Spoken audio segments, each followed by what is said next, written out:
Welcome back, everybody, for another episode of SharkNation. We've got Carie Ellis with us here today. Welcome, Carie. How's it going? Hey, good. How are you? Living the dream. I'm super excited to have you on here. I know Jason and I have, known you for a while. You've been, for those that are listening, she's been on. She started with me on my team, and now we've kind of put her into a manager role. She is now leading the charge with me, and we'll dive into that story here today. But yeah, just always. I mean, she's come to the conferences. Jason and I have known her for years, so this is a fun one. This is going to be a fun one. So, I guess let's start there. Start where we always start is, and I know some people might know your story, but this podcast is going to be huge and famous. So there's all these new listeners listening. So where did you get, like, why did you get into real estate? Take me back to the beginning. Take me there. Okay. Yeah. So beginning, I went to college. I got my education degree. So I do have a K-6 elementary education degree. Started doing teaching. Had my oldest child, and they didn't have any maternity leave for me. So her birthday was in November. It was kind of a weird time for the maternity leave and all of that good stuff. So instead of ended up staying home with her, quitting my job, and kind of taking on a different path because that one just wasn't working out. And then kind of went from there to flipping homes and decided, why pay another agent when I can pay myself? And so I got my real estate license, was able to do that while also be home. At that time, I had 2 kids, and just kind of took off from there. Thought it would be a side gig for a while just to keep me busy and, again, help with the fees for the homes and whatnot. But so did that. And then it became a lot more than I thought it would. Joining the team with Chad, did that initially. And it kind of just took off from there, and it became a very much full-time position. So I got a good question for you. So yeah. What was worse, dealing with the K-5 or dealing with Chad? Oh, both are childlike.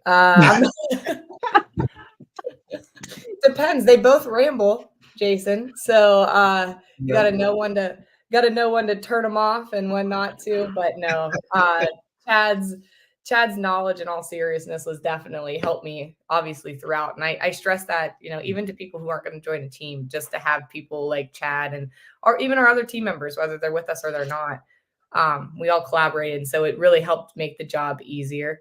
And Chad's lighthearted kidness I was able to wrangle him in too. So I was used to it. I taught 5th grade, so he was about there. Hey, like they say, speak at a 5th grade education. That's super valuable for copyright. But now, in serious though, starting out as a new agent, you were flipping some houses, tried it on your own. Did you have what was the time frame gap between, okay, I'm just going to learn this on my own, to joining a team? And what do you see as the value for, kind of making that switch? Or how long were you solo and were just not figuring out the best you could be? Or take us through that process. What were you going through? So I had a friend who was an agent as well. And he kind of, honestly, I wasn't a solo agent ever. I joined the team immediately. And I, like I said, I stress that to other agents as well, that the value that you got as the team, I didn't learn how to write an offer until I watched Chad's videos. I didn't learn even what a sale agreement looked like or where I could even find it. So the team aspect helped me a lot. Again, just the support that I needed, because I don't think I would have done as well being a solo agent in the beginning, because I was also at home with 2 kids. So I needed some support as far as just bouncing off people's ideas, but also just the support of, hey, we're meeting at this time, just helped keep everybody accountable, and me, so myself. So the value was definitely there from day one. And then our team grew and changed, and the market changed and grew, and COVID hit. I joined right before COVID, so I was in a balanced market then, and then COVID hit, and we were wild and crazy like everybody else. And but right around COVID was when I knew I was doing it completely full time, balls to the wall, everything was in it. And then, everything, the different shifts and market changes. But yeah. Interesting. I want to step before you get further into it because this is good. I want to stay kind of where we're getting in. I want to know about flipping. So, flipping homes, and you got your license to save the commissions. I did. Yeah. This would be a common conversation, I bet, as we move into this whole buyer agency nonsense that's coming up. And I just believe is only going to. I mean, there's going to be some wild, wild west happening, but I believe it's only going to expose the need for a professional, experienced agent. Because I've already seen it happening now that I've been diving back into these trenches, and I've been seeing, wow, is there a difference when they have a professional next to them and when they don't? However, you got into real estate to avoid the commissions and then maybe get some side money. What was the vision of like what a real estate agent does or the value they bring before you got in and saw how to actually bring the value and found your own value? You know what I mean? Like, what was the before and after? Like, is an agent worth their money? If so, Oh, yeah. when? How did that go? Absolutely. So when I first did it, again, yes, it was to save like, why would I pay someone else to show me these houses when I can get in them myself? I'm gutting them anyway. So to me, it wasn't an emotional attachment to a house or anything like that. But once I did it and realized, we were doing a lot more than just opening a door.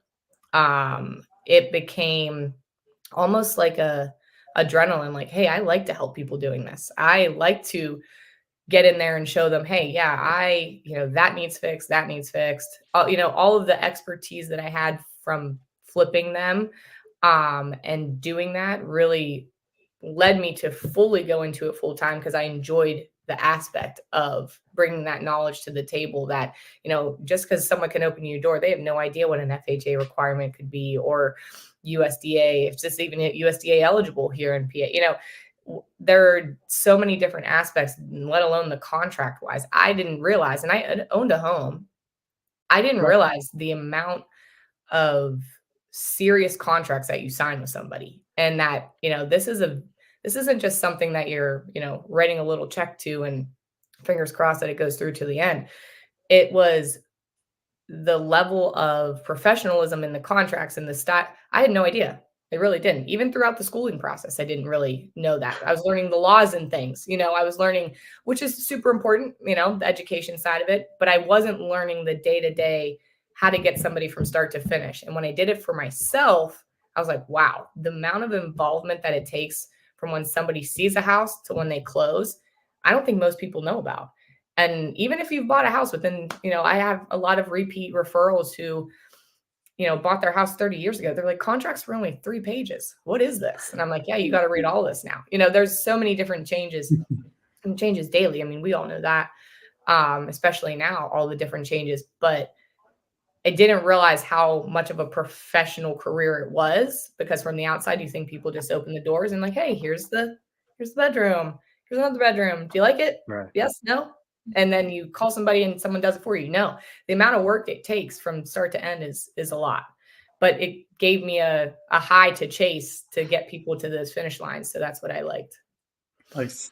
Are you still flipping now? And kind of to piggyback that question, like the market was the market when you started, great time to flip.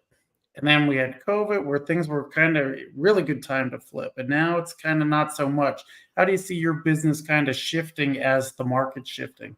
Yeah, not so much now. Now I'm more focused on buyers and sellers, just on their own. But yeah, the market is tougher. Houses are a lot more expensive now than they were at COVID. They were flying off the shelves because people weren't selling them. People were selling them so fast. Now I see that as far as our market here, I don't see as many flips. I see most of those flips being sold now and for the values that I'm sure that they wanted to get out of them. But it's just it's all very different because of the prices currently as far as in Beaver County where I'm at in Western Pennsylvania.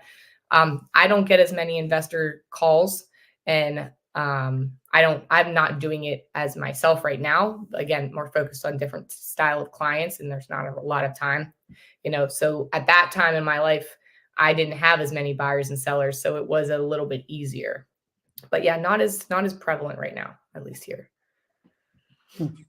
So with that, right? So you go into it thinking, okay, it's going to be a business where, I'm going to be buying my own stuff and flipping my own stuff. Now you kind of have to put a different hat on, and now you're Carie the salesperson, right? Now you have to find new buyers and new sellers. Like, how's that transition? Like, kind of go from, okay, what I thought I was going to do, because the nice part about real estate is you don't have to have just one niche, right? You could do buy and hold, you could do investors, you could do just sellers, just buyers, or whatever. Like, how was that transition for you to kind of say, okay, now it's not just going to be, my business and that. Now I got to find other people to kind of help. Yeah, so I think that's kind of what our team's doing right now is we're focusing on different ways to get different clientele.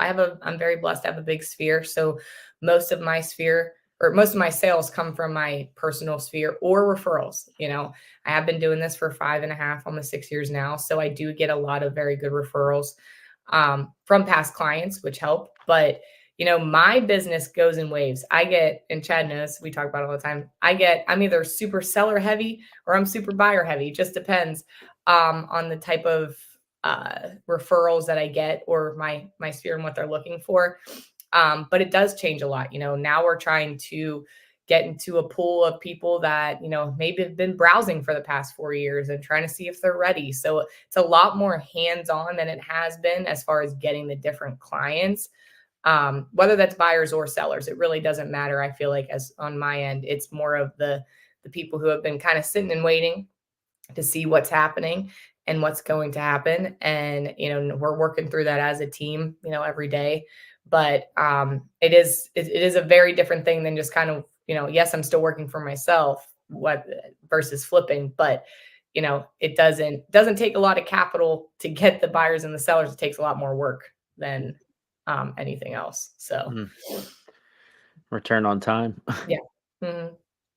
Yeah, it's and what I love, like, Carrie riding alongside me, directly here on the team, and me, with her, like, seeing she's seen a lot of different phases, coming in towards the end of kind of the first version of the team into the COVID era, and then like the second version of the team coming together after we've had this market shift, and she's seen a lot of my changes. One of the best things, I mean, anybody that knows Carrie personally knows her. Oh, how do you put it? It's professionalism, but it's like attention to details, and it's her level of care, and it's in all things, like, um, but which is good. Like that's her. So I'm commenting because I know, because I get to coach her and I get to ride alongside, but. That's like anybody that knows her, that's why she's got the referrals. That's why she's got the spheres, because she's just an honest, great, like, real good person. So I know you're right here. I'm saying, like, it's real. But one thing I noticed about you that really, really I've really noticed over the last 6 months to a year, because it's been tested, is that ability, that consistency, that pushing forward even whenever things kind of tell you maybe you shouldn't right now, or don't look as beautiful like right now. It's harder, like, that is something, having worked with a lot of agents over these years, and people, just human beings, finding people that do that is very, very hard. I'd be like, it's pretty much just like us here and a couple other people I know. There's hundreds of agents I've worked with. There's not many that just keep pushing, and like, you just, I mean, you have your stresses, I watch, but you keep a level head. You kind of keep a level head, and you just kind of keep, pushing forward. So I guess to make this, bring it home, what keeps you, as I like to always say, turtling on, turtling in the same direction? Like, what keeps you staying in the lane through all the changes? So again, from when I started till now, I've been through like 3-ish different markets already. I've not even been that long of a time. When I came in, it was a pretty even, it was, had to cold call and answer the phone calls, but it wasn't like it is now. And then I went into COVID, and I mean, let's be honest, it was an easy market for most people. You had people calling you couldn't even answer your phone fast enough. Yep. I mean, I know that. I mean, I was trying to juggle kids' baseball games and dance classes and trying to get people in houses. I couldn't get them in there fast enough before they were selling. So that was a much easier market. And then now it's little bit more difficult from the first market I was in, because it's all leveling out like we knew it would. We knew it wouldn't be there forever. But I mean, I guess what keeps pushing me on is that I love getting people to the finish line. And that's what I stress to even the people that I coach. Like, I can't express enough how much that has made my business. It's like you said, the attention to care and detail, I guess, absolutely. But it's because I want to see people succeed and I enjoy it. No matter if I'm coaching you as an agent or I'm coaching you as a new buyer, like I want to see you succeed. Not only, yes, do I get paid from it, but that's what drives me forward is getting to hand somebody those keys at that closing table, because I'm like, it was all worth it. There are so many things that I've had to do as an agent, and you guys both know, to get people to a closing line, to get people to the finish line that they don't teach you in school. They didn't teach me how to shock a well. I don't even have a well. I didn't even know what that was until I talked to Eric, my inspector. And now we laugh about it all the time. And he's like, Carrie's never done this, and now she does it without me. I do, because I know it needs done, and we're not going to close without it. So let's get it done. Like, I've been in the trenches of people's houses to get them to finish. I've painted everything that you could think of just to get it to pass. The FHA, there's a little peeling paint on a window. We got to paint it. You're going to do it or I'm going to do it, or we're going to get there. I promise you. There's only been a couple that have slipped through the cracks due to, financing and things that they couldn't make it. And those still bug me, but the goal is always the end goal. And that's what really pushes me, or as you said, turtling forward, Chad, is to see people win. I like to see people win.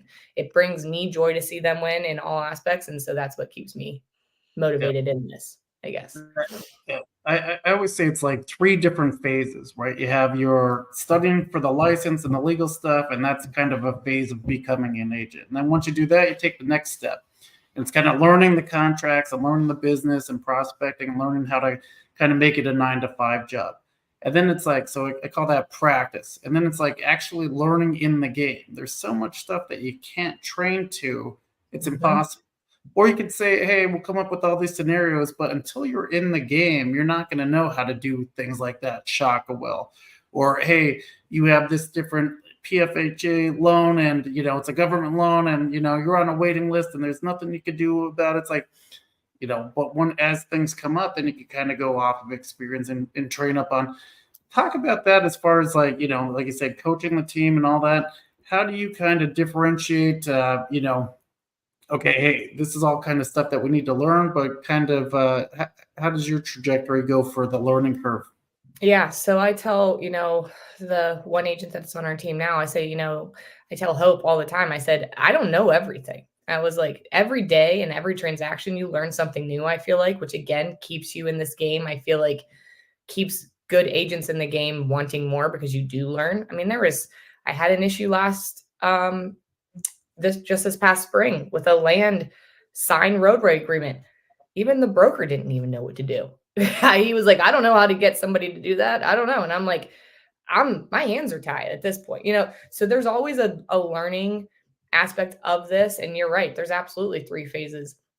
Every day and every transaction, you're going to learn something new and different. Even if you've done this a million times, there are things that pop up that you're never going to know.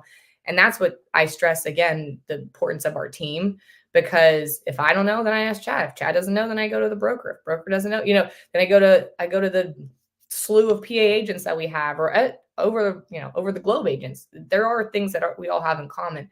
So I think that's what keeps a lot of people going, is it isn't very boring. There are things that are going to happen with each transaction, and you continuously learn every single day. I mean, just with different clients, different people's feelings and emotions, different loans, the loans change, the, PFHA and different timelines and deadlines, they all change. And so it helps it's nothing that a book or a school can teach you. It's after the practice part that keeps you going. And so, yeah, I mean, that's what I try and stress to my people that I coach, or even just my buyers and sellers. Hey, before this used to be this, and now we have to do it this way. So this is how we have to get through this. I just read a book called The Energy Bus, and I was giving this analogy to the team where it's like, think of you as the bus driver, as the agent, and you have all these different personalities jumping on the bus. You have the buyer, their spouse, their family. right?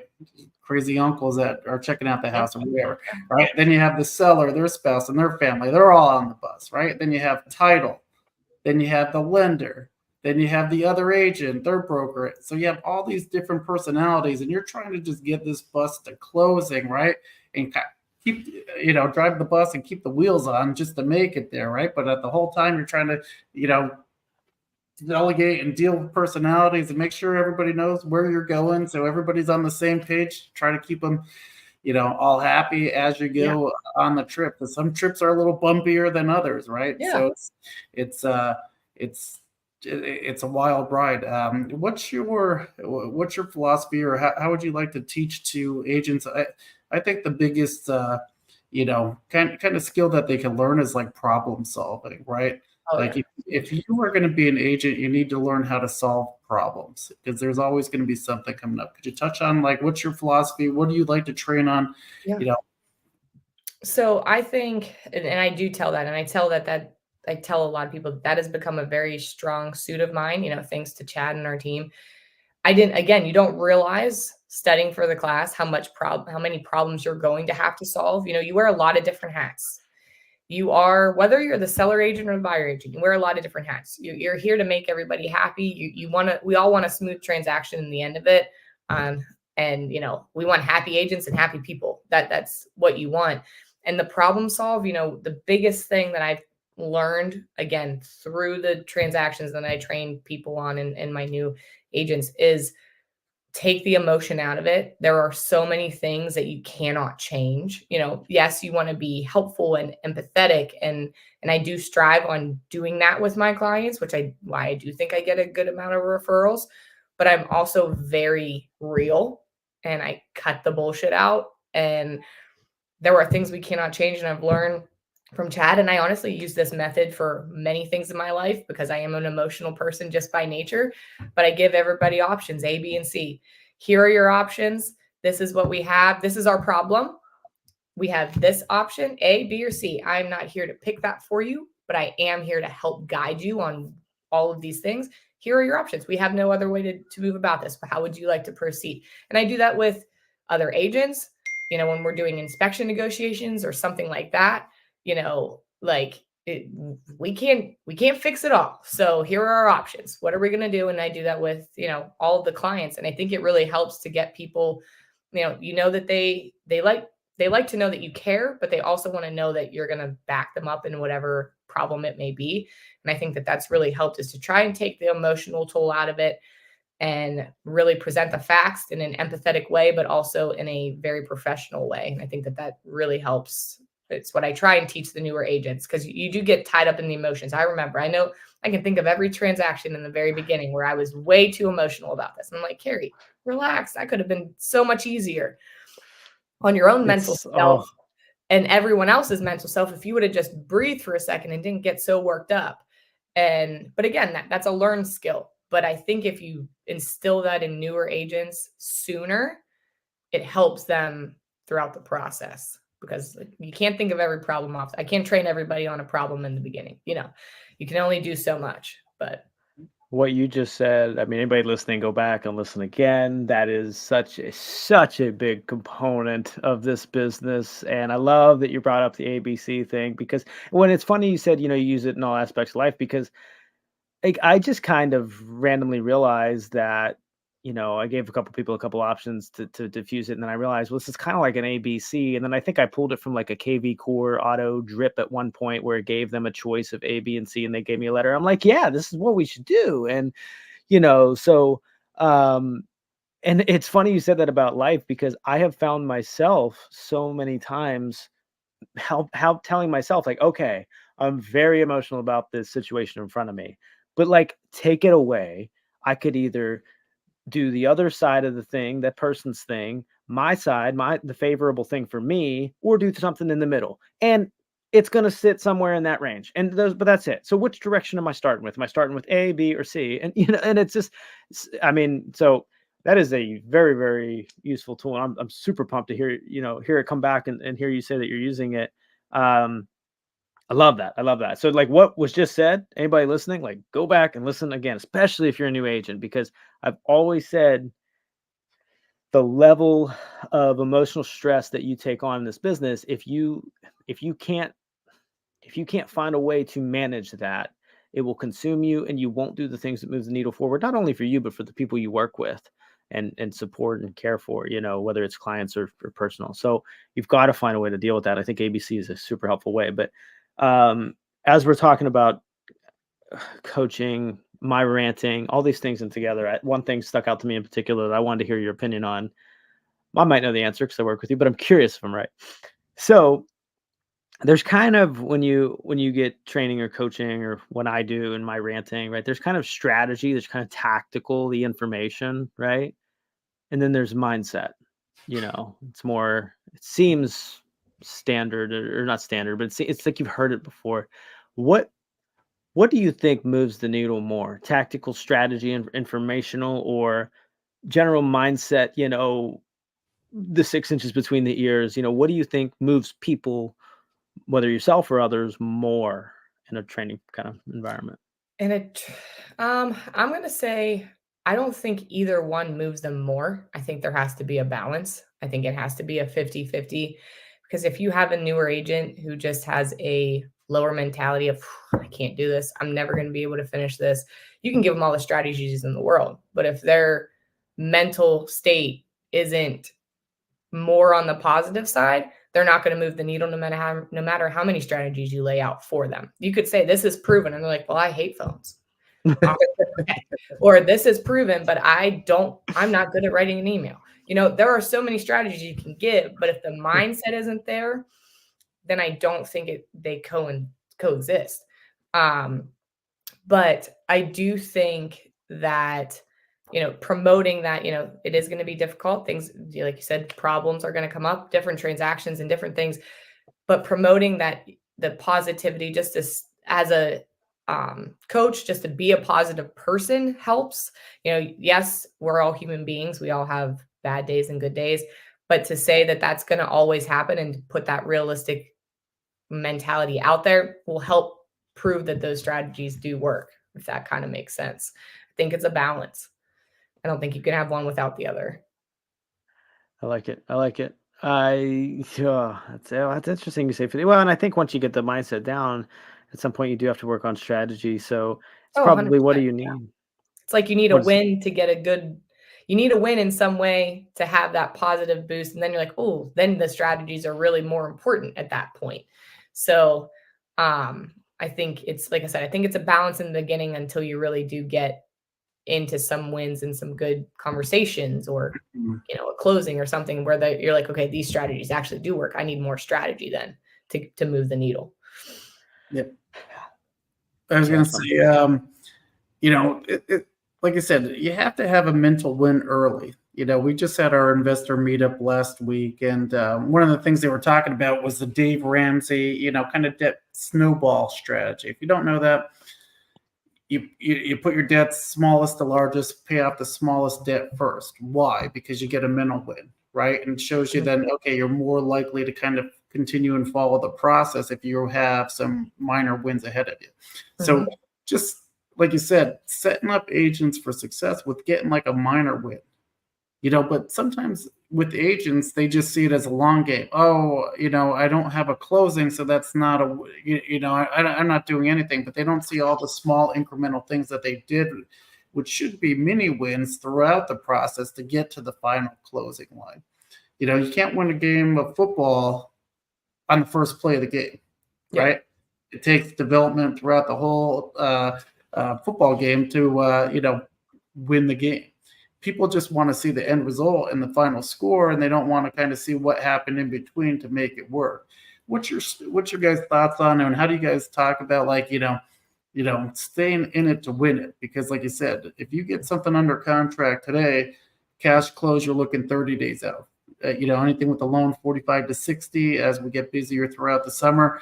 How do you keep people on pace for that, to coach them through, like, hey, look at, you're doing what needs to work now, but the payoff's not going to be for, a few weeks out. It's the hardest thing. that's the really hardest thing. And I think you hit the nail on the head, Jason, with we need to show what the little wins are first because closings do take a while. You don't get paid. And I tell everybody, you don't get paid until you're at the finish line. Just like you can't win the football game until the fourth quarter, end of it. So it's the little wins that I think, we've been celebrating on our team chat, and correct me if I'm wrong, but like, when someone had a really good phone call, like, hey, you had a 7-minute phone call with somebody. They may not be buying right now, but they may be buying next month. And you made an impression on somebody. I just had a win that I said, everybody knows, we were laughing in the meeting today. Everybody knows as a real estate agent, when you go on vacation, right, Jason? Nobody wants to buy or sell anything until you put your foot on that airplane and then you're gone. And then you get all these phone calls, right? And I had somebody who's been in my pipeline for over 4 years, dead silent, opens the emails, opens the things that I've sent, and, has responded to nothing, no phone calls, texts. But when I went on vacation after 4 years, she asked if one house had an open house, sent a message. And I was like, my goodness, she has a pulse and she's ready to go. And I, promoted that win. It's yeah. And I promoted that win to the team to show them that, like, obviously you don't want to always have to wait for 4 years, but that the work you do put in does come to fruit later, later, if for some people, some people are instant. But this, while she may not buy right now, she talked to me, and we got some good conversation and had a bunch of laughs in the middle of it. She was joking, so it was a good thing. But it was a 4 years consistency. So yeah, like I said, some people just aren't ready yet. It's the biggest transaction, biggest financial decision most people are ever going to make, right? People take time to be able to make that decision. Is it going to be quick, or is it going to be, it all depends on the person and their situation. So we got to kind of go through the seasons with people, and when they're ready, then we're there for them. That's all. Yes, exactly. Jason, I know you had a hard out, so if you need to, I can kind of wrap, go towards the end if you need to make a move. Go ahead. Yeah, a couple more minutes. I got to be out of here by 4:45. All right. I got one major question I want to ask you though, Carie. So I heard before you got your license, getting your license, what it looked like before and after as an agent. But what about, okay, you sold houses and then you transitioned to start to coach some agents. I know you had, some people that joined you at EXP prior and stuff like that. But like running, I mentioned in the beginning, we put her into a team manager role in Pennsylvania. We've had some had some agents coaching. You're coaching. What is your expectation versus reality there? How has it differed? I'm very, very curious about that. So it definitely differs, but I think my teaching background helps. I love getting people, again, to the finish line in all aspects, whether that's, I love teaching systems and processes of agents. I love teaching people how to write a sale agreement. Like, it really does. I enjoy it. And I have had some agents before, but obviously the most recent has been in the past, 6 to 8 months now. But it is a very different way to teach. It's different than a buyer and a seller, because it's, you're teaching how to purchase a home. You're teaching someone how to sell a home, or how to train someone on how to train a new buyer. And the process is there, but my teaching background, I think, helps the way I lay things out. I think I'm pretty good at explaining it all. Chad, you're on the more technical side, and we always laugh, like Hope and I in our meetings, like, hey, Chad does it this way, but I don't do it that way. This is my style. And that's the beauty, I think, of just being real estate agents, that we all have our own different style. I know mine's different than Jason's. Chad and Jason, you guys are different. I'm sure even how you coach sometimes. So, that's the beauty of it. And I do think my teaching background has helped as far as the coaching and breaking things down for people. I've learned 4 long years at Penn State on how to break things down for kids. It's the same thing. It's just you're doing it in a different way with adults. And so that transition has been really fun. And I do enjoy our boot camps. I love sitting here and getting on camera and showing someone how to, and then making a mock one for them, mock offer, and having them, it's like I'm grading it again. So, but again, it's the realization at the end of everything is that, okay, wow, that wasn't that hard. I think I can do this on my own. That's what I get the most, excitement about, is getting them to the end where they're like, okay, I do understand. Thank you. Yeah. So scratching that teaching itch that you've always had. Yeah, it's just a little different now, just a little different. No, that is That is awesome. Like you said, everything's coming full circle for you. Where do you see Carie Ellis going in the future? I hope to have, I still do really like buyers and sellers. I do like being in the game. As Chad talked about in our meetings, but I do hope to get more agents in my future that I can help coach just to show that, what this career can do for people. Like I said, I enjoy both aspects. So I like the balance. I don't want to be a total agent who just coaches agents. I kind of still want to be in the game for the long run. So that's kind of where I see myself is a more 50-50 split. Nice. Yeah. That's awesome. It's super interesting to hear. And it's funny because like I know your background, but when you're in the trenches, you kind of just do the work every day. And one of the biggest things is when I put you into the manager role, how detailed and broken down I felt the notes were. She gives me notes on the the reviews with the agents, and I'm like, oh my gosh, I'm in touch. Like I didn't talk to her. I just got the email, and I'm like, I know exactly what's going on from this. And very, very rarely is that the case. So I see that come out, and it's like the best thing. So if you're in Pennsylvania, Western Pennsylvania, and you need some, amazing coaching and support, hit us up because we've got a fantastic coach right here. Carie, you've been amazing. Well, I just had one of our other agents, Chad, reached out to me the other day to ask me a question. Yeah. So he had a question about a sale agreement and he didn't want to seem silly, so he asked me. I was like, oh, sure, I'll help you. But yeah, I enjoy that though. I do very much enjoy that. That's great stuff. I love it.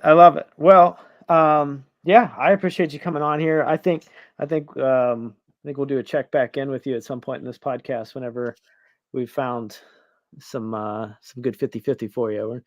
Mary's in the process of kind of coming from the sale role to the coach role, but doing both. And I love that. I love that you don't want to detach from the game, and I think that's a mistake I made in transparency while we're on this podcast is I detached from the game for a little bit. And, sometimes you need to stay in what the end result is. Like you need to see what the end user experience is. And if you get detached from that, whether you're running a tech company or this, if you detach from what the person on the other side is going to see, you lose touch with what works and what doesn't. And I think that's something I was guilty of. So it's really, really cool to hear that, you've got that want to stay where some others just like want to go 7th level and want to just sit on a beach and make money and don't realize they'll still be stressed about the sand that's in their shorts and shit too. And like I said, not even just being in the game for, helping buyers and sellers, but, being in the agent shoes, right? 100%. What is it like this prospect? How are these conversations going? What are the objections that they need to be handled? Like, how could you help coach through it if you, aren't in. not in it or not in the database, listening in and kind of tagging along and all that kind of stuff. So, no, awesome stuff. Super pumped for your future, Carie. Thank you so much for jumping on with us. Love it. Thanks for jumping in. Anybody wants to work with Carie or chat, hit her up on Facebook, social, send us a message at SharkNation. We'll get you to her. She's an awesome, awesome person, and I'm very, very privileged to have had you ride along this journey together. So thanks for jumping in. Thanks, Carie. Till next time. Yep.